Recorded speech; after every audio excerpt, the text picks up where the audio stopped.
Hello friends, welcome to icon G K Adda and this is P के शर्मा। दोस्तों, जैसा कि पता है आप लोगों को कि लूसेंट का जो पूरा टॉपिक वाइज आपको दिया गया है, चाहे हिस्ट्री का, चाहे पॉलिटी का, ज्योग्राफी का। तो आज हम दोस्तों ज्योग्राफी का जो भारत की ज्योग्राफी है, भारत का भूगोल जो है, इसका जो पहला टॉपिक है भारत की स्थिति और विस्तार, इसके बारे में दोस्तों हम देखेंगे। और दोस्तों ये ऐसा चैप्टर है जो आपके हर एग्ज़ाम में, वनडे का कोई भी एग्ज़ाम हो तो उसमें इससे क्वेश्चन होते ही हैं, इससे 2-3 क्वेश्चन उसमें मिलने तय होते हैं। तो दोस्तों ये वेरी वेरी इंपॉर्टेंट चैप्टर होने वाला है। तो दोस्तों जो लोग चैनल पे नए आए हुए हैं, चैनल को सब्सक्राइब कर लें ताकि उन्हें समय से वीडियोज मिलता रहे। और दोस्तों लूसेंट के ही चाहे विविध के पार्ट हो गए, चाहे आपके आर्ट एंड कल्चर वाला टॉपिक हो गया, कला और संस्कृति वाला, इसके बहुत सारे वीडियोज इसमें दिए गए हैं। और दोस्तों आपको लूसेंट का सब्जेक्ट वाइज, जो लूसेंट आपका है दोस्तों, इसका सब्जेक्ट वाइज जैसे हिस्ट्री का, पॉलिटी का, ज्योग्राफी का, साइंस का, इस तरह से भी वीडियोज़ मिलेगा। और हर सब्जेक्ट का टॉपिक वाइज भी दोस्तों आपको वीडियोज़ मिलेगा, ताकि जो टॉपिक इम्पॉर्टेंट है, आपको ज़्यादा एग्जाम में उससे क्वेश्चन आते हैं, उस टॉपिक से भी पूरा देख सकें। और जो नए लोग हैं वो पूरी तरह से लूसेंट को पढ़ सकें, और जो पुराने लोग हैं इसका रिवीजन भी कर सकें। तो इसके लिए दोस्तों सब्जेक्ट वाइज भी आपको ये मिलेगा। तो दोस्तों समय न गंवाते हुमाते हैं अपने पहले क्वेश्चन पे। और दोस्तों हमारा पहला क्वेश्चन है इसमें कि प्राचीन भारतीय भौगोलिक मान्यता के अनुसार भारत वर्ष किस द्वीप का अंग था? तो भारत दोस्तों ये जम्बू द्वीप का अंग था। किसका? जम्बू द्वीप का। अगला क्वेश्चन है दोस्तों, सर्वप्रथम इंडिया शब्द का प्रयोग भारत के लिए किस भाषा में किया गया? तो ग्रीक भाषा में इंडिया शब्द का प्रयोग किया गया था। और एक बार ये भी पूछा गया था कि दोस्तों इंडिया को किन लोगों ने, भारत को किन लोगों ने इंडिया कहा था? तो ग्रीकों ने कहा था। अगला दोस्तों, भारत की मुख्य भूमि की दक्षिणी सीमा है। दोस्तों भारत की मुख्य भूमि की दक्षिणी सीमा जो है ये 8°4' है। और दोस्तों ये कई बार पूछा गया है। दोस्तों इस तरह से जैसे आप देखेंगे तो भारत की जब स्थिति के बारे में, तो इस तरह जो दक्षिण वाला जो इलाका है, ये वाला इलाका है दोस्तों, ये वाला जो कन्याकुमारी है, यही आपका 8°4' है यहीं पर। इसी को मुख्य भूमि का दक्षिणी सीमा कहा जाता, मुख्य भूमि की दक्षिणी सीमा। अगला दोस्तों, भारतीय मानक समय आधारित है। तो दोस्तों जो मानक समय हमारा है वो 82°30' पूर्व देशांतर पर है। और दोस्तों 82° पूर्व देशांतर पर है ये। इस तरह से दोस्तों इंडिया का देखेंगे तो यहाँ पे जो मानक समय खींचा गया है वो 82.5 पे है, 82°30'। अगला दोस्तों, भारत का प्रमाणिक उस समय, सॉरी दोस्तों, भारत का प्रमाणिक समय उस स्थान का स्थानीय समय है जो स्थित है। तो ये दोस्तों स्थित है आपके इलाहाबाद के समीप। और इलाहाबाद के समीप दोस्तों ये नैनी में स्थित है, नैनी में। कहीं कि दोस्तों इलाहाबाद के समीप न देकर के सीधे नैनी दे देता है। अगला दोस्तों, इंडियन स्टैंडर्ड टाइम और ग्रीनविच मीन टाइम में कितना का अंतर है? तो दोस्तों इन दोनों के बीच में 5.5 घंटे का अंतर है। 5 घंटा 30 मिनट या फिर 5.5 घंटे, 5.5 घंटे का अंतर है। अगला दोस्तों, भारत का ध्रुव दक्षिणी भाग की भूमध्य रेखा से दूरी कितनी है? तो दोस्तों ये टोटल 876 किलोमीटर दूर है। अगला दोस्तों, भारत की स्थलीय सीमा की लंबाई कितनी है? तो दोस्तों स्थलीय सीमा की लंबाई 15,200 किलोमीटर है। आप देखेंगे दोस्तों इस तरह से गुजरात वाले इस हिस्से से लेकर के पूरा यहाँ तक आपका जो पश्चिम बंगाल तक आता है हिस्सा, ये जो टोटल आपका दिया गया रहता है ये आपका 15,200 किलोमीटर है। अगला दोस्तों, द्वीपों सहित भारत के तट रेखा की लंबाई कितनी है? तो दोस्तों जब द्वीप को भी इसमें शामिल कर लेते हैं तो ये 7,516.5 किलोमीटर है। तो दोस्तों याद रखिएगा ये जो तटी वाला इलाका है, यहाँ से आप देखेंगे ये वाला जो तट का इलाका है पूरा ये, और साथ में जो द्वीप है, चाहे अंडमान निकोबार के द्वीप हो गए, चाहे लक्षद्वीप के हो गए, ये सब जितने द्वीप हैं इनको, इनकी तटीय रेखा को शामिल करते हुए 7,516.5 किलोमीटर है। अगला दोस्तों, भारत की उत्तर से दक्षिण लंबाई कितनी है? तो दोस्तों उत्तर से दक्षिण लंबाई 3214 किलोमीटर है। तो उत्तर से दक्षिण दोस्तों देखेंगे इधर तो जम्मू लद्दाख का ऊपरी हिस्सा और नीचे कन्याकुमारी तक ये जो दिया गया है ये 3214 किलोमीटर है। अगला दोस्तों, भारत की पूर्व से पश्चिम तक की लंबाई जो है वो कितनी है? ये 2933 किलोमीटर है। तो पूरब से पश्चिम की बात कर रहा है दोस्तों, तो ये गुजरात से लेकर के ये अरुणाचल प्रदेश वाला जो हिस्सा है यहाँ ये टोटल 2933 किलोमीटर है। और ये उत्तर से दक्षिण जो है दोस्तों आपका 3214 किलोमीटर है। अगला दोस्तों, भारत की तट रेखा की लंबाई है। दोस्तों भारत की तट रेखा की लंबाई पूछ रहा, तो ये 6100 किलोमीटर है। तो ये तट रेखा की लंबाई का मतलब हो गया दोस्तों कि जो समुद्र से लगा हुआ केवल मुख्य भाग है ये, इसमें द्वीप को नहीं जोड़ा गया। जैसे अंडमान निकोबार द्वीप है, लक्षद्वीप है, इनकी तट की रेखा की लंबाई को नहीं जोड़ा गया है। ये केवल यही जो हिंद महासागर से टच करते हैं टोटल, तो वो 6100 किलोमीटर है। अगला दोस्तों, भारत का क्षेत्रफल विश्व के कुल भौगोलिक क्षेत्रफल का कितना है? तो दोस्तों ये जो है आपका 2.4% है। दोस्तों इस टॉपिक में जितने भी क्वेश्चन दिए गए हैं सब वेरी इंपॉर्टेंट हैं। ये सारे क्वेश्चन कभी न कभी हर एग्जाम में पूछे गए। तो दोस्तों जो लोग चैनल पर नए आए हुए हैं चैनल को सब्सक्राइब कर लें ताकि उन्हें समय से वीडियोज़ मिलता रहे। और दोस्तों इस वीडियोज़ को ज़्यादा से ज़्यादा शेयर करिए ताकि ज़्यादा से ज़्यादा लोग इसका लाभ उठा सकें। अगला दोस्तों, भारत के कुल क्षेत्रफल का कितना प्रतिशत भाग पर्वतीय क्षेत्र माध्य समुद्र तल से 2135 मीटर या अधिक ऊंचाई के अंतर्गत आता है? तो टोटल जो है दोस्तों 10.7% है पर्वतीय क्षेत्र। अगला दोस्तों, संपूर्ण भारत के कितने प्रतिशत भूभाग पर पर्वत और पहाड़ियों का विस्तार है? तो टोटल 29.3% दोस्तों पर्वत और पहाड़ी का विस्तार है। अगला दोस्तों, संपूर्ण भारत के कितने प्रतिशत भूभाग पर पठार का विस्तार है? तो 27.7%। अगला दोस्तों, संपूर्ण भारत के कितने प्रतिशत भूभाग पर मैदान का विस्तार है? तो टोटल जो दोस्तों है 43% है। तो मैदान का क्षेत्रफल दोस्तों ज़्यादा है। अगला हमारा क्वेश्चन है दोस्तों इसमें, भारत की प्रादेशिक जल सीमा समुद्र तट से कितने समुद्री मील की दूरी तक है? तो 12 मील की दूरी है। दोस्तों ये टेरिटोरियल जो वाटर होता है ये प्रादेशिक जल सीमा, ये कई बार आपके एग्जाम में पूछा गया है। अगला दोस्तों, भारत का संलग्न क्षेत्र प्रादेशिक जल सीमा के आगे कितने समुद्री मील की दूरी तक है? तो ये 24 मील होता है दोस्तों, और ये भी रिपीट किया गया क्वेश्चन है।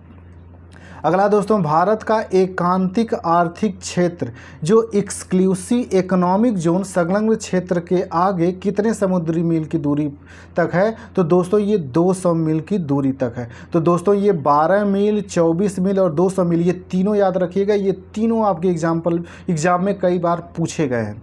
अगला दोस्तों, भारत के कितने राज्य समुद्र के किनारे पर स्थित हैं? तो टोटल 9 राज्य हैं दोस्तों जो समुद्र के किनारे स्थित हैं, और ये वेरी इंपॉर्टेंट क्वेश्चन है, कई बार आपके एग्जाम में पूछा गया। दोस्तों जो लोग चैनल पर नए आए हुए हैं चैनल को सब्सक्राइब कर लें ताकि उन्हें समय से वीडियोज़ मिलता रहे।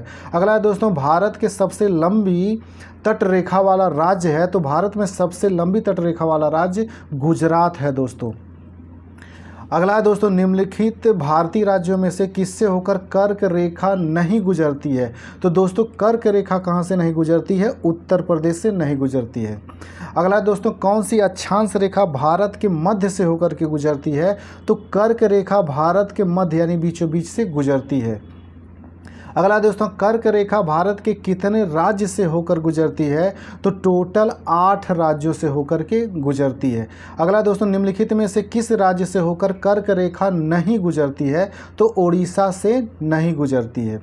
अगला दोस्तों, भारत का वह राज्य जिससे होकर कर्क रेखा गुजरती है? तो झारखंड से गुजरती है।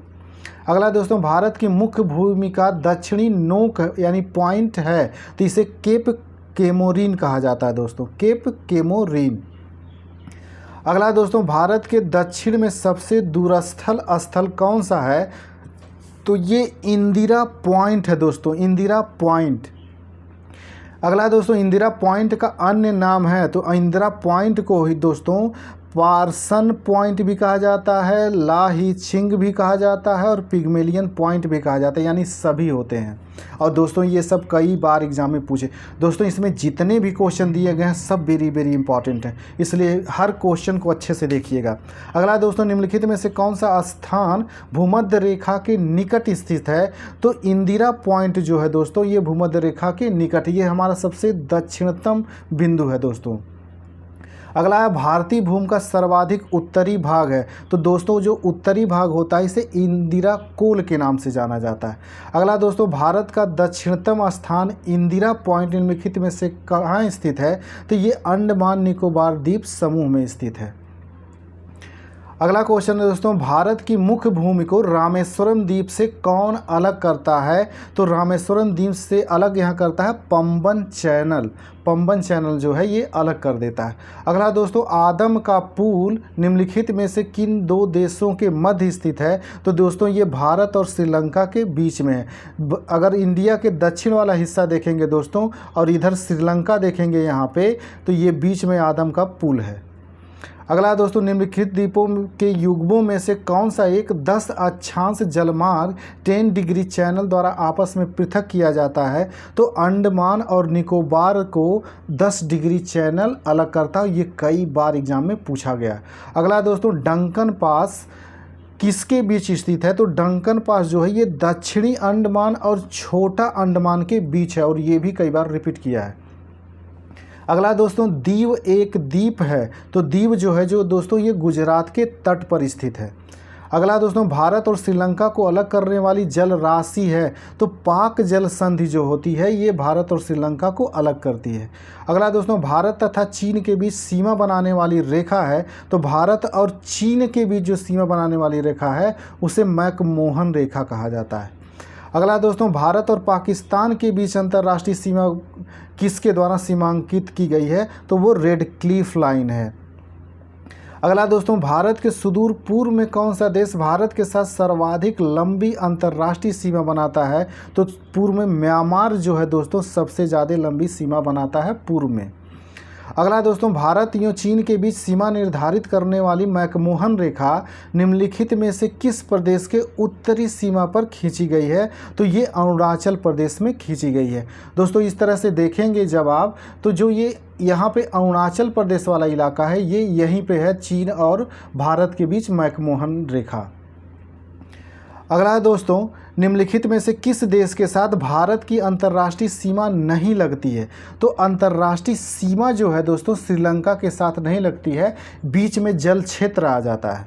अगला दोस्तों, निम्नलिखित में से कौन सा देश भारतीय उपमहाद्वीप के अंतर्गत शामिल नहीं किया जाता? तो श्रीलंका को भारतीय उपमहाद्वीप के अंतर्गत शामिल नहीं किया जाता। दोस्तों ये इंपॉर्टेंट क्वेश्चन है, याद रखिएगा।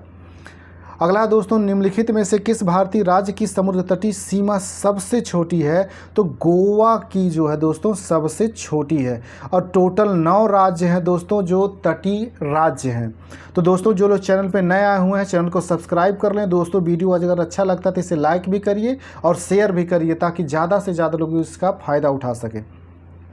अगला दोस्तों, भारत की सबसे लंबी अंतर्राष्ट्रीय सीमा किस देश के साथ है?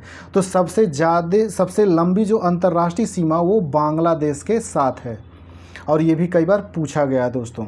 अगला, सबसे छोटी स्थलीय सीमा भारत के किस देश के साथ है? तो सबसे छोटी सीमा जो है दोस्तों यहाँ पे भूटान दिया हुआ है इसके साथ, लेकिन दोस्तों भूटान नहीं होता है। सबसे छोटी सीमा जो होती है, अगर यहाँ पे अफ़गानिस्तान दिया होता तो अफ़गानिस्तान सही हो जाता। इसको याद रखिएगा, सबसे छोटी किसके साथ है? अफ़गानिस्तान के साथ, और सबसे लंबी बांग्लादेश के साथ। तो यहाँ अफ़गानिस्तान ऑप्शन में नहीं है इसलिए भूटान सही है, वरना सबसे छोटी अफ़गानिस्तान के साथ है। अगला दोस्तों, भारत को निम्नलिखित भौतिक प्रदेशों में विभाजित किया जा सकता है। तो इसको भारत को भौतिक प्रदेशों में विभाजित किया जाता है: उत्तरी पर्वतीय प्रदेश, बृहत मैदानी प्रदेश, दक्षिणी प्रायद्वीपीय प्रदेश तथा सागर तटीय प्रदेश। अगला इसमें क्वेश्चन है दोस्तों हमारा,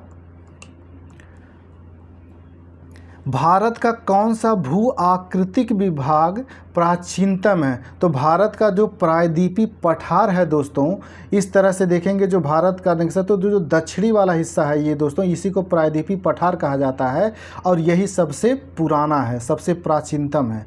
गारो, खासी एवं जयंतिया पहाड़ियाँ संरचना एवं उत्पत्ति की दृष्टि से निम्नलिखित में से किसका भाग है? तो दोस्तों ये जो भाग हैं ये प्रायद्वीपीय पठार का ही भाग हैं। गारो, खासी, जयंतिया जो मेघालय राज्य में है। कहाँ पे है दोस्तों? ये मेघालय राज्य में, याद रखिएगा। इस तरह से देखेंगे दोस्तों, जब ये इंडिया का मैप आप इस तरह से देखेंगे यहाँ पे, तो जब यहाँ से इधर की तरफ ये मेघालय वाला जो हिस्सा है दोस्तों, ये भी इसी प्रायद्वीपीय पठार का भाग है, लेकिन बीच में एक मालदा गैप बन जाने की वजह से ये अलग हो गया है। अगला दोस्तों, निम्नलिखित में से कौन सा तट पश्चिमी तट का भाग नहीं है? तो पश्चिमी तट का भाग दोस्तों कोरोमंडल तट नहीं है। आप देखेंगे दोस्तों इंडिया का मैप जब देखेंगे तो इस तरह से देखेंगे, तो ये वाला जो होता है ये पश्चिमी तट होता है और ये जो होता है ये पूर्वी तट होता है। तो पश्चिमी तट जो होता है ये अलग अलग भागों में बांटा गया है और इसी तरह से पूर्वी तट भी अलग अलग भागों में बांटा गया है। तो मालाबार जो तट होता है दोस्तों ये पश्चिमी में आता है और कोरोमंडल तट जो होता है ये आपका पूर्वी तट में आता है।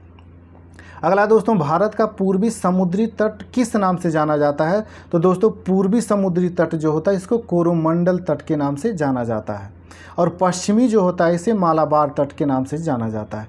अगला दोस्तों, कोंकण तट कहाँ से कहाँ तक है? तो दोस्तों जो पश्चिमी तट है इसको गोवा से दमन वाले इलाके को कोंकण तट के नाम से जाना जाता है।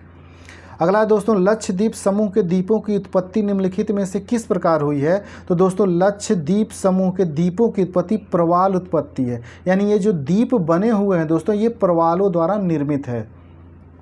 अगला दोस्तों, भारतीय क्षेत्र में स्थित दो ज्वालामुखी द्वीप हैं। तो दो ज्वालामुखी द्वीप दो हैं दोस्तों, एक बैरन ज्वालामुखी और एक नारकोंडम ज्वालामुखी, जिसमें से बैरन जो है ये सक्रिय ज्वालामुखी है दोस्तों, इसमें हमेशा लावा निकलते रहता है। अगला दोस्तों, न्यू मूर द्वीप कहाँ है? तो दोस्तों न्यू मूर द्वीप जो है ये बंगाल की खाड़ी में। दोस्तों जितने भी ये क्वेश्चन हैं सारे इंपॉर्टेंट हैं, इसलिए एक एक क्वेश्चन को अच्छे से देख करके जाइएगा और यहाँ से हर एग्ज़ाम में आपसे 2 से 3 क्वेश्चन फिक्स होता है दोस्तों कि आना ही आना है। इसलिए दोस्तों चैनल को सब्सक्राइब कर लीजिए ताकि आपको समय से वीडियोज़ मिलता रहे। अगला दोस्तों, निम्नलिखित में से कौन एक द्वीप है?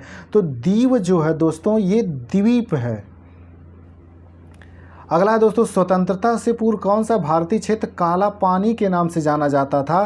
तो दोस्तों काला पानी के नाम से अंडमान निकोबार द्वीप समूह। आप दोस्तों जब मॉडर्न हिस्ट्री पढ़ते हैं आधुनिक भारत, तो वहाँ पे आपने सुना होगा कि अंग्रेज़ों ने कई लोगों को काले पानी की सज़ा दी। तो काले पानी की सज़ा, वही जिनको काले पानी की सज़ा होती थी उन्हीं को अंडमान निकोबार भेज दिया जाता था। तो अंडमान में जो सेलुलर जेल है वर्तमान में, इसी सेलुलर जेल में इनको भेजा जाता था। तो यही कहा जाता है कि उन्हें काले पानी की सज़ा हुई है। अगला दोस्तों, लक्षद्वीप समूह कहाँ स्थित है? तो दोस्तों लक्षद्वीप समूह जो है अरब सागर में स्थित है। इस तरह से इंडिया का जब मैप देखेंगे दोस्तों तो लक्षद्वीप यहाँ पे आपको दिखेगा, ये अरब सागर वाला इलाका है और ये जो है दोस्तों ये बंगाल की खाड़ी वाला इलाका है और ये अरब सागर है। अगला दोस्तों, दीव स्थित है। तो दीव जो है दोस्तों ये खंभात की खाड़ी में स्थित है। अगला दोस्तों, निम्नलिखित में से कौन सा द्वीप भारत और श्रीलंका के मध्य स्थित है? तो रामेश्वरम जो है दोस्तों ये भारत और श्रीलंका के मध्य स्थित है। ये भारत है, इधर दक्षिण में श्रीलंका है और ये बीच में दोस्तों यहाँ पे देखेंगे आप रामेश्वरम द्वीप है। अगला दोस्तों, लक्षद्वीप में कितने द्वीप समूह हैं? तो दोस्तों लक्षद्वीप में टोटल 36 द्वीप हैं। छोटे छोटे द्वीप जी हैं, कुल मिलाकर के कितने हैं? 36 द्वीप हैं। अगला दोस्तों, थार मरुस्थल कहाँ स्थित है? तो दोस्तों थार मरुस्थल राजस्थान में स्थित है। ये सारे क्वेश्चन इंपॉर्टेंट है दोस्तों, सब आए हुए क्वेश्चन हैं। अगला, दक्षिणी गंगोत्री क्या है? तो दक्षिणी गंगोत्री जो है अंटार्कटिका में स्थापित भारतीय वैज्ञानिक अनुसंधान केंद्र है। तो दोस्तों ये दक्षिणी गंगोत्री भी यहाँ पे है और वर्तमान में भारती भी यहाँ पे है। अगला दोस्तों, वर्तमान में भारत के किस स्थान को सफ़ेद पानी के नाम से जाना जाता है? तो जो सियाचिन है दोस्तों, सियाचिन का ग्लेशियर है, इसी को सफ़ेद पानी के नाम से जाना जाता है। अगला दोस्तों, हैदराबाद का जुड़वा नगर है। तो हैदराबाद का जुड़वा नगर सिकंदराबाद। अगला क्वेश्चन है दोस्तों, कोच्चि का जुड़वा नगर है, तो दोस्तों कोच्चि का जुड़वा नगर जो है एर्नाकुलम है। दोस्तों ये जितने क्वेश्चन हैं सब वेरी वेरी इंपॉर्टेंट है। और दोस्तों जो लोग चैनल पे नया हुए हैं चैनल को सब्सक्राइब कर लें ताकि उन्हें समय से वीडियोज मिलता रहे। अगला है दोस्तों, जम्मू कश्मीर राज्य का वह हिस्सा जिस पर चीन का अधिकार है क्या कहलाता है? उसे दोस्तों अक्साई चीन कहा जाता है। अगला दोस्तों, भारत का एकमात्र शीत मरुस्थल जो है वो है तो उसे लद्दाख को भारत का शीत मरुस्थल कहा जाता है। अगला दोस्तों, भारत का क्षेत्रफल कितना है?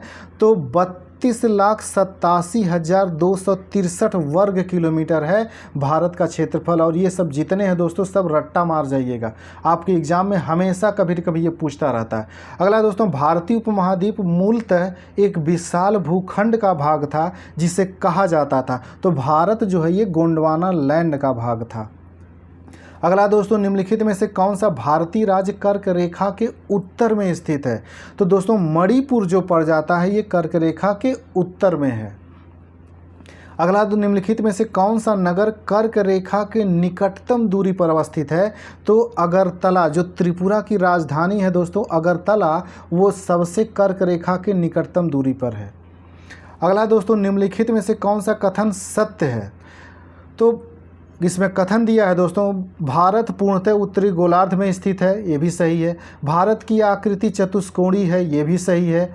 अगला दोस्तों, क्षेत्रफल की दृष्टि से भारत विश्व में 7वें और जनसंख्या की दृष्टि से दूसरे स्थान पर, ये भी सही है। तो सभी सही हैं दोस्तों। अगला, निम्नलिखित में से कौन सा कथन असत्य है? तो असत्य इसमें दोस्तों है कि भारत के क्षेत्रफल का 48% भाग मैदानी है, ये गलत है। बाकी सब को स्टेटमेंट सही है। अगला दोस्तों, भारत के उत्तर के मैदान से संबंधित निम्नलिखित में से कौन सा कथन असत्य है? तो दोस्तों उत्तर के मैदान से संबंधित जो कथन गलत है इसमें, इस मैदान की मिट्टी चारनोजम प्रकार की है, ये गलत है। बाकी जो दिया गया है दोस्तों ये सब सही है। अगला दोस्तों, भारत की भौगोलिक स्थिति के संबंध में निम्नलिखित में से कौन सा कथन सही है? तो यह विषुवत रेखा के उत्तर में स्थित है, यह भी सही है। यह 8°4' उत्तर से 37°6' उत्तर अक्षांश के बीच स्थित है, यह भी सही है। 68°7' पूर्वी से 97°25' पूर्वी देशांतर के बीच स्थित है, ये भी सही है। ये सभी सही है। और दोस्तों ये रट्टा मार जाइएगा जो इसमें स्टेटमेंट लिखे गए हैं। ये आपसे पूछता है कितना कितना विस्तार है इसका, उत्तर से उत्तर कितना है, पूरब से पूरब कितना है, ये पूछता है। किस भारतीय राज्य की सीमा सर्वाधिक राज्यों की सीमा को स्पर्श करती है? तो उत्तर प्रदेश की। जो दोस्तों यूपी कांस्टेबल दे रहे हैं उनके लिए ये सारे क्वेश्चन इंपॉर्टेंट होने वाले हैं। टोटल जो है उत्तर प्रदेश का दोस्तों देखेंगे 8 पूर्ण राज्यों से इसकी मिलती है सीमा उत्तर प्रदेश की। निम्नलिखित में से कौन एक केंद्र शासित प्रदेश नहीं है? तो त्रिपुरा जो है दोस्तों ये संघ शासित प्रदेश नहीं है। बाकी दमन दीव, लक्षद्वीप, पुडुचेरी ये जो है ये संघ शासित प्रदेश हैं। भारत में कितने राज्य और केंद्र शासित प्रदेश हैं? तो दोस्तों अब जो स्थिति है वो 28 पूर्ण राज्य हैं और 8 संघ शासित प्रदेश हैं, याद रखिएगा। अब ये 29-7 गलत हो गया है। तो 28 पूर्ण राज्य हैं और 8 संघ शासित प्रदेश हैं वर्तमान में। अगला दोस्तों, न्यू मूर द्वीप किन दो देशों के मध्य विवाद का कारण है? तो ये जो न्यू मूर द्वीप है दोस्तों ये भारत और बांग्लादेश के बीच था, अब ये नहीं रह गया विवादित। अगला दोस्तों, विश्व के 2.4% क्षेत्र में भारत विश्व की कितनी प्रतिशत जनसंख्या का पोषण करता है? तो भारत की टोटल विश्व की जनसंख्या का कितने हैं? 17.5% है दोस्तों, 17.5%। अगला क्वेश्चन है दोस्तों इसमें हमारा, निम्नलिखित में से कौन सा कथन सत्य है? इसमें दिखा रहा है दोस्तों कि कौन सा सत्य है, आपको ये बताना है। तो भारत की स्थल सीमा की लंबाई 15,200 है, ये सही है दोस्तों। अगला है दोस्तों, भारत के मुख्य स्थल खंड के समुद्री सीमा की लंबाई 6100 किलोमीटर है, ये भी सही है दोस्तों। भारत के देशांतरी विस्तार 68°7' पूर्वी देशांतर से 97°25' पूर्वी देशांतर तक है, ये भी सही है। अगला दोस्तों, भारत के मुख्य स्थल खंड का अक्षांशी विस्तार 6°4' उत्तरी अक्षांश से 37°6' उत्तरी अक्षांश है, यही गलत है दोस्तों। ये 8°4' होता है। अगला दोस्तों, निम्नलिखित में से कौन सा कथन असत्य है, गलत कौन सा है वो दिखाना है। तो दोस्तों, पाक जल संधि भारत और पाकिस्तान के बीच है, ये गलत है। ये भारत और पाकिस्तान के बीच नहीं, भारत और श्रीलंका के बीच है। बाकी जितने स्टेटमेंट दिए गए हैं, भारत का दक्षिणी बिंदु जो होता है पिग्मेलियन पॉइंट है, ये भी सही है। भारत की कुल समुद्री सीमा जो है 7516.5 किलोमीटर है, ये भी सही है। भारत का दक्षिणतम बिंदु 6°4' उत्तरी अक्षांश पर स्थित है, ये भी सही है। अगला दोस्तों, निम्नलिखित देशांतरों में से कौन सी रेखा भारत की प्रमाणिक याम्योत्तर रेखा है। तो दोस्तों, जो हमारा मानक समय है वो 82.5 पूर्व में है, 82:30 ईस्ट में। अगला है दोस्तों, भारत अवस्थित है। तो भारत की स्थिति के बारे में पूछ रहा दोस्तों, अक्षांश और देशांतर के बारे में। तो अक्षांश जो है दोस्तों, ये 8°4' उत्तर से 37°6' उत्तर है, और देशांतर में 68°7' पूरब से 97°25' पूरब के मध्य है। तो दोस्तों, ये जो 8 अंश आप देखेंगे यहाँ पे, जैसे इंडिया का मैप अगर देखेंगे तो ये 8°4' यहाँ पे है, और उत्तर में लद्दाख में चले जाएंगे तो ये पड़ेगा आपका 37°6'। ये उत्तरी हो गया, नॉर्थ हो गया। और यहाँ से जब देखेंगे, ये पूरब से पूरब देखेंगे दोस्तों, तो ये हो जाएगा आपका 68 अंश, गुजरात 68 अंश 7'। और इधर आ जाएगा दोस्तों 97 अंश, अरुणाचल प्रदेश में 97 अंश 25'। यही होता है इसका उत्तर दक्षिण वाला जो होता है दोस्तों, ये उत्तर दक्षिण वाला हो गया अक्षांश, और पूरब वाला जो होता है दोस्तों, ये देशांतर हो गई।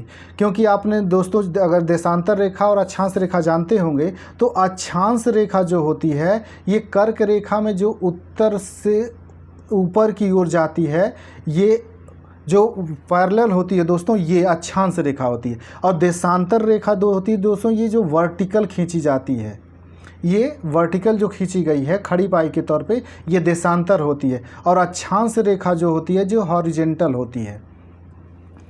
अगला दोस्तों, भारत किस गोलार्ध में स्थित है। तो भारत जो है दोस्तों, उत्तरी और पूर्वी गोलार्ध में स्थित है। अगला, निम्नलिखित में से वह राज्य क्षेत्र कौन सा है जिसकी सीमा मिजोरम से नहीं लगी हुई है। तो दोस्तों, नागालैंड का मिजोरम से नहीं लगा हुआ है। अगला, निम्नलिखित में से वह क्षेत्र कौन सा है जिसकी सीमा अरुणाचल प्रदेश से नहीं लगती है। तो अरुणाचल प्रदेश से दोस्तों मणिपुर की सीमा नहीं लगती है। आप नॉर्थ ईस्ट वाला इस तरह से देखेंगे दोस्तों, तो इस तरह से है। तो ये अरुणाचल प्रदेश वाला हिस्सा है, फिर इसके बाद नागालैंड है, फिर मणिपुर है दोस्तों, फिर ये मिजोरम है, और ये त्रिपुरा है, ये वाला त्रिपुरा है। तो यहाँ पे पूछ रहा है दोस्तों कि अरुणाचल प्रदेश से नहीं लगी हुई है। तो अरुणाचल प्रदेश से देखेंगे दोस्तों, ये मणिपुर यहाँ पे है। तो अरुणाचल प्रदेश से सटा हुआ है ये नागालैंड, मणिपुर नहीं, मणिपुर उसके बाद आता है। अगला दोस्तों, निम्नलिखित में से किस राज्य की सीमा से राजस्थान सटा हुआ नहीं है। तो महाराष्ट्र से राजस्थान सटा हुआ नहीं है, बाकी गुजरात, हरियाणा, उत्तर प्रदेश, इससे इसकी सीमा लगती है। दोस्तों, जो लोग चैनल पे नए आए हुए हैं, चैनल को सब्सक्राइब कर लें ताकि उन्हें समय से वीडियोज़ मिलता रहे। और दोस्तों, इसके जितने भी क्वेश्चन हैं सारे वेरी इंपॉर्टेंट हैं और आपके किसी न किसी एग्ज़ाम में आ चुके हैं। तो दोस्तों, चैनल को सब्सक्राइब कर लीजिए ताकि आपको समय से वीडियोज़ मिलता रहे। अगला दोस्तों, संघ शासित प्रदेश दादर और नगर हवेली भारत में निम्नलिखित में से किन राज्यों के बीच स्थित हैं। तो ये गुजरात और महाराष्ट्र राज्य के बीच स्थित हैं।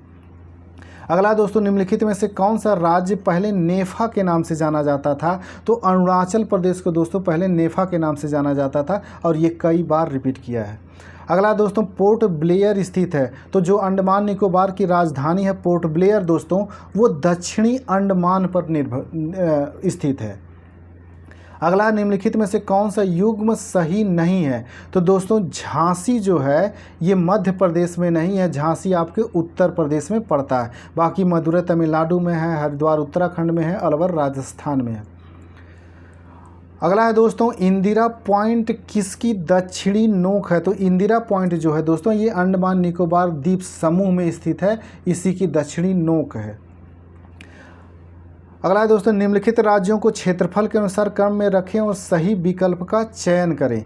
तो क्षेत्रफल में दोस्तों सबसे ज़्यादा यहाँ पे दिया गया है ये राजस्थान पहले नंबर पे है, फिर उसके बाद मध्य प्रदेश है, फिर उसके बाद महाराष्ट्र है, फिर उत्तर प्रदेश है। और दोस्तों ये क्रम याद रखिएगा। अगला है, भारत की सबसे बड़ी सुरंग जवाहर सुरंग किस राज्य में अवस्थित है? तो जवाहर सुरंग जो है ये जम्मू कश्मीर में स्थित है। अगला दोस्तों, भारत के अरब सागर और बंगाल की खाड़ी से लगे समुद्र तट की लंबाई लगभग कितनी है? तो 6100 किलोमीटर है। अगला दोस्तों, सियाचिन है। तो सियाचिन ये भारत और पाकिस्तान के बीच हिमनद सीमांत है, हिमनदी है दोस्तों, ग्लेशियर है ये। अगला दोस्तों, सियाचिन ग्लेशियर क्षेत्र के ऊपर किनके मध्य झगड़ा है? तो सियाचिन ग्लेशियर का भारत और पाकिस्तान के बीच झगड़ा है। अगला दोस्तों, सियाचिन ग्लेशियर भारत के किस राज्य में है? तो ये जम्मू कश्मीर में है। अगला दोस्तों, निम्नलिखित में से भारत की सुदूर दक्षिण भौगोलिक इकाई कौन सी है? तो सुदूर दक्षिण भौगोलिक इकाई निकोबार द्वीप समूह है। अगला दोस्तों, भारत मुख्य भूमि का दक्षिणी नोक है, तो इसी को केप केमोरिन कहा जाता है, मुख्य भूमि की दक्षिणी नोक। अगला इसमें दिया गया, भारत के निम्नलिखित राज्यों में से उन्हें पहचानिए जहां से कर्क रेखा गुजरती है और उन्हें पूर्व से पश्चिम क्रम में लगाना है। तो दोस्तों जो पूर्व से पश्चिम क्रम में लगाने वाला दिया गया है, इसके अकॉर्डिंग आपका आंसर जो बनेगा, तो सबसे पहले ये दिया गया है पूर्व से पश्चिम। तो दोस्तों पूर्व से पश्चिम हम चलेंगे अगर, तो पहले पश्चिम बंगाल इसमें आएगा, फिर इसके बाद झारखंड आएगा, फिर उसके बाद छत्तीसगढ़ है, फिर उसके बाद इसमें मध्य प्रदेश आएगा और फिर उसके बाद गुजरात आएगा। अगला दोस्तों, पटकाई की पहाड़ियाँ भारत को अलग करती हैं। तो पटकाई की पहाड़ियाँ जो हैं दोस्तों, ये म्यांमार को भारत से अलग करती हैं। अगला दोस्तों, राज्य समूह जिनसे मणिपुर की सीमाएं लगी हुई हैं, तो नागालैंड, असम और मिजोरम, ये तीनों जो है मणिपुर की सीमा इससे लगी हुई है। अगला, भारत और पाकिस्तान के बीच की सीमा का निर्धारण किसने किया? तो दोस्तों भारत और पाकिस्तान के बीच सीमा का निर्धारण सर सिरिल जॉन रेडक्लिफ ने किया था और इन्हीं के नाम पर रेडक्लिफ रेखा उसका नाम रखा गया। अगला दोस्तों, निम्नलिखित राज्यों में से कौन सा एक राज्य तीन तरफ से बांग्लादेश से घिरा हुआ है? तो दोस्तों ये त्रिपुरा है, तीन तरफ से घिरा हुआ। अगला दोस्तों, डूरंड लाइन निम्नलिखित में देशों के बीच की सीमा रेखा है, तो ये पाकिस्तान और अफ़गानिस्तान के बीच है डूरंड लाइन। और दोस्तों जब पाकिस्तान का बंटवारा नहीं हुआ था तभी भारत और भारत और अफ़गानिस्तान के बीच सीमा रेखा थी। तो दोस्तों जो लोग चैनल पे नए आए हुए हैं चैनल को सब्सक्राइब कर लें, और दोस्तों अगर वीडियोज अच्छा लगता है तो इसे लाइक भी करिए और शेयर भी करिए ताकि ज़्यादा से ज़्यादा लोग इसका लाभ उठा सकें। हमारा अगला क्वेश्चन है दोस्तों, पाकिस्तान की सीमाओं से लगे भारतीय राज्य कौन कौन से हैं? तो दोस्तों पाकिस्तान से लगे हुए जो भारतीय सीमा राज्य हैं वो गुजरात, जम्मू कश्मीर, पंजाब और राजस्थान। और दोस्तों ये सारे आपके पूछे गए क्वेश्चन हैं। अगला दोस्तों, अरब सागर में स्थित भारतीय द्वीपों की सर्वाधिक महत्वपूर्ण विशिष्टता क्या है? तो वे सभी प्रवाल उद्गम हैं, यानी कि प्रवालों द्वारा निर्मित हैं। तो अरब सागर के द्वीप जो हैं दोस्तों आप देखेंगे तो ये लक्षद्वीप ही है। जो लक्षद्वीप होता है ये अरब सागर में स्थित है और ये प्रवाल निर्मित है। अगला दोस्तों, भारत का पूर्वतम स्थान निम्नलिखित में से किस राज्य में स्थित है? तो दोस्तों भारत का सबसे पूर्वी वाला क्षेत्र अरुणाचल प्रदेश में स्थित है। इस तरह से देखेंगे दोस्तों गुजरात से होते हुए इस तरह से, तो ये जो उत्तरी वाला हिस्सा एकदम दोस्तों ये पूर्वी वाला हिस्सा है ये अरुणाचल प्रदेश में है, और जो पश्चिमी वाला हिस्सा पड़ता है दोस्तों ये गुजरात में पड़ता है। तो अगला क्वेश्चन है दोस्तों, निम्नलिखित प्रमुख भारतीय नगरों में से कौन सा एक सबसे अधिक पूर्व की ओर अवस्थित है? तो इन नगरों में दोस्तों देखेंगे तो लखनऊ सबसे पूर्व में पड़ेगा। अगला, भारत के किस भाग में बैरन ज्वालामुखी द्वीप स्थित है? तो दोस्तों अंडमान द्वीप समूह में बैरन ज्वालामुखी स्थित है। दोस्तों जो लोग चैनल पर नए आए हुए हैं चैनल को सब्सक्राइब कर लें ताकि उन्हें समय से वीडियोज मिलता रहे। दोस्तों हमारा अगला क्वेश्चन है कि वर्ष 1953 में जब आंध्र प्रदेश राज्य एक अलग राज्य बना तब उसकी राजधानी कौन सी बनी? तो कुर्नूल उसकी पहली राजधानी बनी थी। अगला दोस्तों, निम्नलिखित में से कौन से भारतीय राज्य में प्रातः काल में सूर्य की किरणें सबसे पहले पड़ती हैं? तो दोस्तों अरुणाचल प्रदेश जो है यहाँ पे सूर्य की किरणें सबसे पहले पड़ती हैं क्योंकि ये सबसे पूरब में स्थित है। आप देखेंगे दोस्तों तो अरुणाचल प्रदेश वाला जो इलाका है ये सबसे पूरब में पड़ता है और पश्चिम में क्या पड़ता है, गुजरात। अगला दोस्तों, क्षेत्रफल के क्रम में भारत के 3 बड़े राज्य, तो राजस्थान, मध्य प्रदेश और महाराष्ट्र जो है ये क्षेत्रफल में तीनों क्रम है। और दोस्तों ये क्रम याद रखिएगा कि पहला सबसे बड़ा क्षेत्रफल में राज्य जो है राजस्थान है, फिर उसके बाद मध्य प्रदेश है, फिर उसके बाद महाराष्ट्र है, उसके बाद चौथे नंबर पे उत्तर प्रदेश आता है क्षेत्रफल में। अगला दोस्तों, कौन सा राज्य उत्तर पूर्वी राज्य की 7 बहनों का भाग नहीं है? तो दोस्तों 7 सिस्टर में ये पश्चिम बंगाल शामिल नहीं होता है। बाकी आपका इसमें अरुणाचल प्रदेश हो गया, नागालैंड, मणिपुर, मिजोरम, त्रिपुरा, असम, मेघालय, ये सब शामिल है दोस्तों, 7। ये इसी को 7 सिस्टर कहा जाता है। अगला दोस्तों, भारत का सबसे अधिक विस्तृत भू आकृतिक प्रदेश है, तो सबसे विस्तृत जो भू आकृति प्रदेश है ये दक्षिण का पठार है। दोस्तों दक्षिण का पठार सबसे ज़्यादा जो है ये विस्तृत है, ये वाला इलाका। अगला दोस्तों, भारत के किस राज्य की सीमा नेपाल, भूटान और चीन 3 देशों से मिलती है? और दोस्तों ये सिक्किम से मिलती है। तो दोस्तों ये इम्पॉर्टेंट क्वेश्चन है और कई बार आपके एग्जाम में रिपीट किया है। तो दोस्तों जो लोग चैनल पर नया है चैनल को सब्सक्राइब कर लें ताकि उन्हें समय से वीडियोज़ मिलता रहे। अगला दोस्तों, कौन सा महत्वपूर्ण अक्षांश भारत को 2 लगभग बराबर भागों में विभाजित करता है? तो 23.5 अंश उत्तर जो है यानी कर्क रेखा जो है दोस्तों ये भारत को 2 बराबर भागों में बांटती है, जो 23.5 अंश पे खींची गई है। अगला दोस्तों, भारत का सुदूर पश्चिम का बिंदु है, तो पश्चिम वाला जो बिंदु है दोस्तों ये 68 अंश 7 मिनट पूर्व गुजरात में पड़ता है। दोस्तों इसी तरह से लूसेंट के सभी सब्जेक्ट के, चाहे हिस्ट्री का, पॉलिटी का, ज्योग्राफी, इकोनॉमिक, साइंस, सब सब्जेक्ट वाइज आपको मिल जाएंगे और साथ में टॉपिक वाइज भी दोस्तों ये मिलेंगे।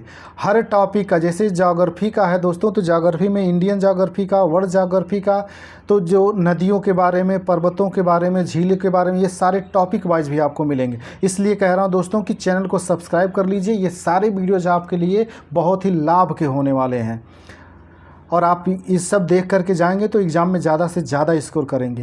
तो दोस्तों आते हैं अपने क्वेश्चन पे। हमारा क्वेश्चन है, अरावली तथा विंध्य श्रृंखलाओं के मध्य कौन सा पठार स्थित है?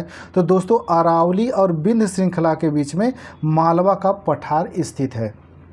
दोस्तों इंडिया का जब इस तरह से आप मैप देखेंगे तो ये वाला जो हिस्सा पड़ेगा ये और ये 2 इन्हीं के बीच में पड़ता है मालवा। ये जो है दोस्तों ये अरावली है और ये विंध्य है। ये इसके ऊपर वाला अरावली है जो राजस्थान में ज़्यादा हिस्सा पड़ता है और ये अरावली और ये विंध्य है दोस्तों, विंध्य श्रृंखला है। फिर इसके नीचे सतपुड़ा होती है। अगला दोस्तों, सिलवासा राजधानी है, तो सिलवासा जो है दोस्तों ये दादर नागर हवेली की राजधानी है। और दोस्तों राजधानियों से संबंधित भारत के 28 राज्य पूर्ण और 8 संघ शासित प्रदेश हैं। इनसे संबंधित आपको एक वीडियोज मिल जाएगा जिनमें राज्यों की राजधानियों से संबंधित क्वेश्चन होंगे MCQ। तो दोस्तों चैनल को सब्सक्राइब कर लीजिए। अगला क्वेश्चन है दोस्तों, निम्नलिखित राज्यों में से किसकी तटरेखा सर्वाधिक है? तो सर्वाधिक तटरेखा जो है दोस्तों ये गुजरात की है। और टोटल तटीय राज्य कितने हैं दोस्तों? 9 हैं। अगला दोस्तों, उत्तर भारत के उप हिमालय क्षेत्र के सहारे फैले समतल मैदान को क्या कहा जाता है? तो इसे भाबर क्षेत्र कहा जाता है, भाबर। अगला दोस्तों, कोरी निवेशिका जिस पर स्थित है वह है, तो कोरी निवेशिका जो है दोस्तों ये कच्छ के लिटिल रन यानी कच्छ के छोटे रन में स्थित है। दिया गया दोस्तों, कर्क रेखा निम्नलिखित में से किन राज्यों से गुजरती है? तो कर्क रेखा जो दोस्तों ये है ये गुजरात, झारखंड और मिजोरम से गुजरती है, असम से नहीं गुजरती है। अगला दोस्तों, भारत का लगभग 30% क्षेत्र 3 राज्यों में समाहित है। ये 3 राज्य हैं, तो महाराष्ट्र, आंध्र प्रदेश, उत्तर प्रदेश, ये हैं जहाँ पे लगभग 30% क्षेत्र भारत का इनके अंदर आता है। अगला दोस्तों, पश्चिमी घाट है, तो जो पश्चिमी घाट है दोस्तों इस तरह से देखेंगे ये पूर्वी घाट पड़ जाता है, ये पश्चिमी घाट। तो ये पश्चिमी घाट जो होता है दोस्तों ये पठारों का ढलान है। अगला दोस्तों, आंध्र प्रदेश एक भाषाई राज्य के रूप में गठित किया गया, तो ये 1956 में। और दोस्तों ये कई बार आपके वनडे एग्जाम में पूछा गया है। अगला है दोस्तों, शिव समुद्रम किस नदी द्वारा बनाया गया द्वीप है? तो शिव समुद्रम जो है दोस्तों ये कावेरी। और दोस्तों ये वेरी वेरी इंपॉर्टेंट क्वेश्चन है, कई बार पूछा गया है। अगला दोस्तों, भारतीय मानक समय का यामोत्तर नहीं गुजरती है, तो ये महाराष्ट्र से नहीं गुजरती है। अगला, निम्नलिखित में से कौन सा केंद्र शासित प्रदेश नहीं है? तो गोवा जो है दोस्तों ये केंद्र शासित प्रदेश नहीं है। बाकी लक्षद्वीप, चंडीगढ़, दादर नागर हवेली ये सब संघ शासित प्रदेश हैं। अगला दोस्तों, मणिपुर का अधिकांश धरातल है? तो मणिपुर का अधिकांश धरातल दोस्तों पर्वतीय है, और यहाँ जो पहाड़ी पाई जाती है उसको मणिपुरी पहाड़ी कहा जाता है। अगला दोस्तों, तमिलनाडु एवं आंध्र प्रदेश के तट का नाम है? तो दोस्तों आंध्र प्रदेश और तमिलनाडु के तट का नाम कोरोमंडल तट है। जैसा मैंने इसके पहले बताया कि जो पूर्वी वाला हिस्सा है दोस्तों इसी को कोरोमंडल कहते हैं। तो यहाँ पे तमिलनाडु है और यहाँ पे आंध्र प्रदेश है, तो ये कोरोमंडल तट है। इसी तरह से यहाँ पे केरल है, फिर उसके बाद कर्नाटक है, फिर महाराष्ट्र है। तो ये वाला पश्चिम वाला जो इलाका है इसी को दोस्तों मालाबार तट कहते हैं, मालाबार तट। अगला है दोस्तों, भारत प्रमुखतः एक उष्णकटिबंधीय देश कहलाता है निम्नलिखित के कारण? क्यों कहलाता है? क्योंकि अक्षांशीय विस्तार इसका है, जिसकी वजह से ये उष्णकटिबंधीय देश कहलाता है। अगला दोस्तों, भारतवर्ष आकार में विश्व का कितना 7वां सबसे बड़ा देश है, यानी क्षेत्रफल में, आकार यानी क्षेत्रफल में 7वें स्थान पे है भारत।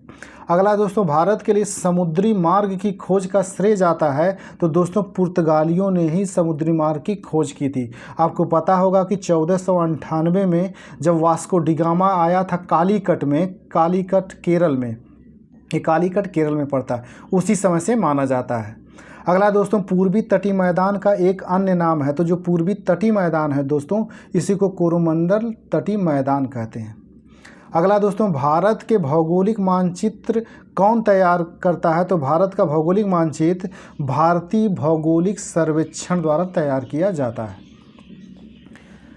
अगला क्वेश्चन है दोस्तों इसमें, झारखंड किस गोलार्ध में स्थित है? तो दोस्तों झारखंड उत्तर में है, उत्तर भारत में पड़ता है। अगला है दोस्तों, निम्नलिखित में से कौन सा युग्म सुमेलित नहीं है? तो नागपट्टिनम दोस्तों ये सुमेलित नहीं है, आंध्र प्रदेश में नहीं है। बाकी कोयली गुजरात में है, नुमालीगढ़ असम में है, और मनाली तमिलनाडु में है। याद रखिएगा दोस्तों ये मनाली जो है तमिलनाडु में भी है और एक मनाली जो है हिमाचल प्रदेश में भी है, तो कन्फ्यूज मत होना। अगला दोस्तों, निम्नलिखित में से कौन भारत में ज्वालामुखी द्वीप है? तो ज्वालामुखी द्वीप जो है दोस्तों ये बैरन है और एक नारकुंडम है, याद रखिएगा बैरन और नारकुंडम। अगला दोस्तों, भारतीय मुख्य भूभाग में कितने महासागर मिलते हैं? तो भारतीय मुख्य महाभूमि में एक ही मिलता है। तो दोस्तों इस तरह से भारत की जब स्थिति आप देखेंगे तो यहाँ पे ये जो मिलता है, ये जो बंगाल की खाड़ी और अरब सागर है, ये जितने भी हैं ये हिंद महासागर का ही हिस्सा है। निम्नलिखित में से कौन सा एक भारत का प्रवाल द्वीप समूह है? तो दोस्तों प्रवाल द्वीप जो है ये लक्षद्वीप क्या है? ये प्रवालों से निर्मित है। अगला दोस्तों, भारत के राज्यों का निम्नलिखित में से कौन सा एक युग्म सबसे पूर्वी और सबसे पश्चिमी राज्य को इंगित करता है? तो जो सबसे पूर्वी और सबसे पश्चिमी, तो दोस्तों सबसे पूर्व में अरुणाचल प्रदेश है और सबसे पश्चिम में गुजरात है। इसी तरह से देखिए यहाँ पे पूर्व में अरुणाचल प्रदेश पड़ जाता है ये, और इधर ये गुजरात वाला हिस्सा है। दोस्तों जो लोग चैनल पे नए आए हुए हैं चैनल को सब्सक्राइब कर लें ताकि उन्हें समय से वीडियोज़ मिलता रहे। दोस्तों वीडियोज़ अच्छा लगे तो इसे लाइक भी करिए, शेयर भी करिए। अगला है दोस्तों, भारत के पश्चिम तटीय मैदान के उत्तरी भाग को जिस अन्य नाम से भी जाना जाता वह है, तो इसको कोंकण तट के नाम से जाना जाता है। अगला दोस्तों, निम्नलिखित में से कौन से कथन सही हैं? तो सही कौन है दोस्तों आपको ये ढूंढना है। असम की सीमा बांग्लादेश तथा भूटान से मिली हुई है, ठीक है, ये भी सही है दोस्तों। पश्चिम बंगाल की सीमा भूटान तथा नेपाल से मिली हुई है, ये भी सही है। मिजोरम की सीमा बांग्लादेश तथा म्यांमार से मिली हुई है, ये भी सही है। तीनों सही हैं दोस्तों। अगला, निम्नलिखित में से कौन सा मिलान सही नहीं है? तो दोस्तों शिमला जो है दोस्तों, ये शिमला ये उत्तर प्रदेश में नहीं है, शिमला जो है ये हिमाचल प्रदेश में है। बाकी दार्जिलिंग पश्चिम बंगाल में है, माउंट आबू राजस्थान में है, कोडाईकनाल तमिलनाडु में है। अगला दोस्तों, मन्नार की खाड़ी किसके तट के साथ अवस्थित है? तो मन्नार की खाड़ी है दोस्तों ये तमिलनाडु तट पर स्थित है। तमिलनाडु जो मन्नार की खाड़ी है दोस्तों ये तमिलनाडु तट पर अवस्थित है। अगला दोस्तों, निम्नलिखित भारतीय राज्यों पर विचार कीजिए, उपर्युक्त राज्यों में से कौन से क्रमशः बृहत्तम और लघुत्तम है। इसमें ढूंढना है दोस्तों कौन सबसे बड़ा है और कौन सबसे छोटा है। तो दोस्तों उस समय अभी भी दोस्तों आंध्र प्रदेश इन सारे राज्यों में सबसे बड़ा था और सबसे छोटा जो है ये उत्तराखंड था। अगला है दोस्तों, कोरोमंडल समुद्री तट किस राज्य में अवस्थित है। तो कोरोमंडल जो समुद्री तट है दोस्तों ये तमिलनाडु तट पे, तमिलनाडु राज्य के तट पर अवस्थित है। संरचनात्मक रूप से मेघालय क्षेत्र किसका भाग है। तो दोस्तों ये दक्कन के पठार का भाग है। अगला दोस्तों, मरुस्थल, उर्वर मैदान और मध्यम रूप से वनाच्छादित पर्वत भारत के निम्नलिखित क्षेत्रों में से किस एक की ताक्षणिक विशेषताएं हैं। तो जो उत्तर पश्चिम भारत है दोस्तों ये उसकी विशेषताएं हैं, क्योंकि मरुस्थल जैसे आपने देखा होगा राजस्थान वाले में, उर्वरक मैदान और मध्य में वनाच्छादित पर्वत है, इसे अरावली पर्वत। दोस्तों ये वीडियो यहीं तक था। तो दोस्तों जो लोग चैनल पे नए आए हुए हैं चैनल को सब्सक्राइब कर लें ताकि उन्हें समय से वीडियोज मिलता रहे। और दोस्तों इसी तरह से ज्योग्राफी के अन्य चैप्टर के भी टॉपिक वाइज और पूरी ज्योग्राफी का एक सब्जेक्ट वाइज दोस्तों आपको वीडियोज आइकन जीके अड्डा चैनल पे मिल जाएगा। और इसे देख करके आप दोस्तों एग्ज़ाम को अपनी तैयारी को मजबूती दीजिए और ज़्यादा से ज़्यादा एग्ज़ाम क्वालिफाई करिए। तो दोस्तों जो लोग चैनल पे नया है चैनल को सब्सक्राइब कर लें। ठीक है दोस्तों, मिलते हैं हम अगले वीडियोज़ में, तब तक के लिए नमस्कार, जय हिंद।